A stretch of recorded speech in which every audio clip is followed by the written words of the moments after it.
So, ang daming lumalabas ng mga clips at highlight ng concert ng Horizon nung nag-second concert sila. And hanggang doon na lang talaga ako bumabawi, guys. And for today's video, guys, hindi man tayo nakarating sa concert ng Horizon, bumawi na lang tayo dito sa mga clip from TikTok. And ayun, courtesy to all the content creators or sa mga TikTok videos owner na to, courtesy sa inyo. So, without further ado guys, samahan nyo ako at panoorin natin itong 7 solo performances nila. Let's go! So, simulan natin kay Jeremy. So, ito yung solo performance ni Jeremy during their concert. Panoorin natin guys. Uy, Gogi! Ay, very, ano pa sila, minor pa sila, pero kaiba, may abs reveal. Ito talaga yung gusto ko kay Jeremy eh. Masyado siyang mahusay sa breakdancing. Talagang todo buhos ng effort at ang grabe yung stage presence niya, guys. Oh, that's it. Isa pa. Let's rewatch. Kalokang bata to. I know, di ba, nabaliw ang lahat ng mga anchors sa ginawang yun ni Jeremy. Whew! So, next, panoorin natin itong solo performance naman ni Kim. Familiar yung song, ha? So kung si Jeremy ay todo buhos ng kanyang stage presence sa kanyang mga breakdancing, si Kim naman mukhang manghahara na siya.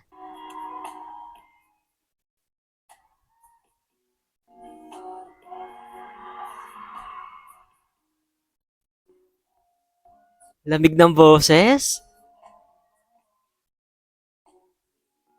To be honest, na-appreciate ko yung ano nila, yung vocals nila. Mas makikita mo na yung raw na voice nila or maririnig rather.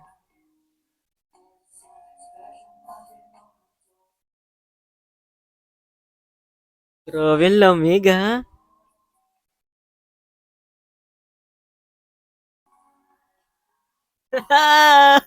Narinig mo yung ano, yung mga sigaw ng anchors para silang hinaharana.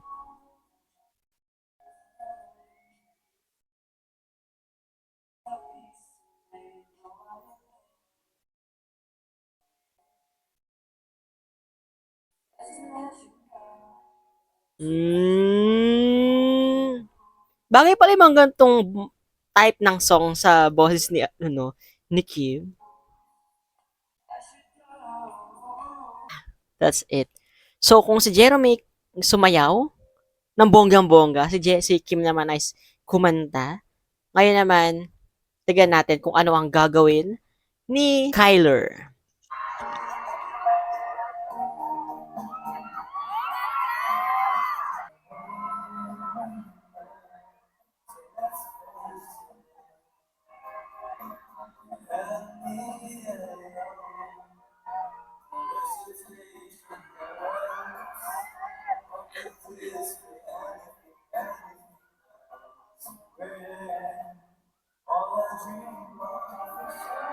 Wow! Grabe rin yung tindig pa lang ni Kyler. Kinikilig na yung mga tao, no? Grabe yung charisma niya sa stage.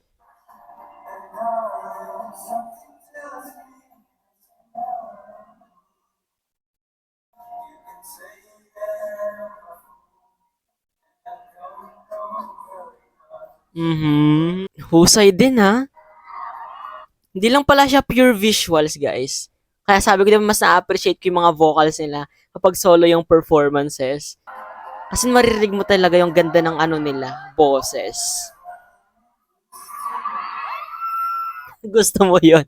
May pa-flowers.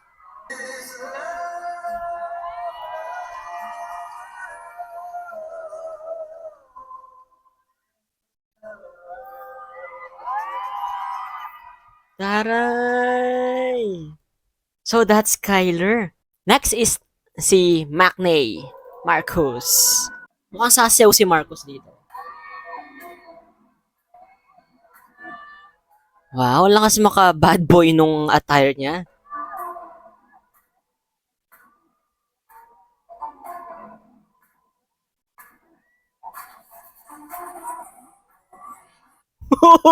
Ay,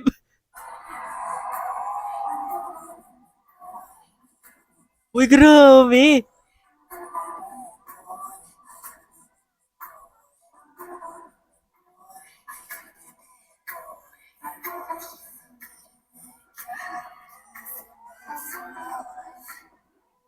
I'm speechless. Hindi ko alam na may gantong side pala si Marcos. Akala ko more ano lang siya, more on, alam mo yun, yung mga cutie patootie type.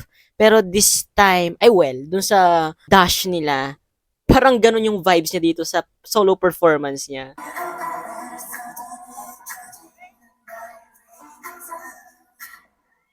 Kung hindi mo kaya,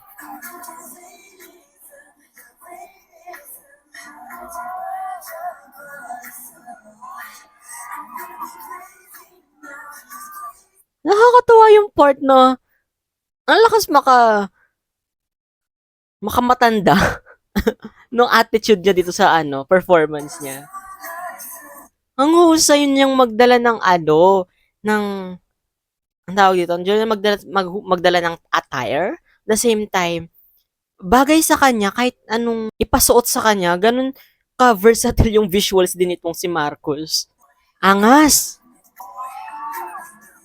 Gusto mo yun? Wow! Akala mo talaga hindi na siya maknay, no?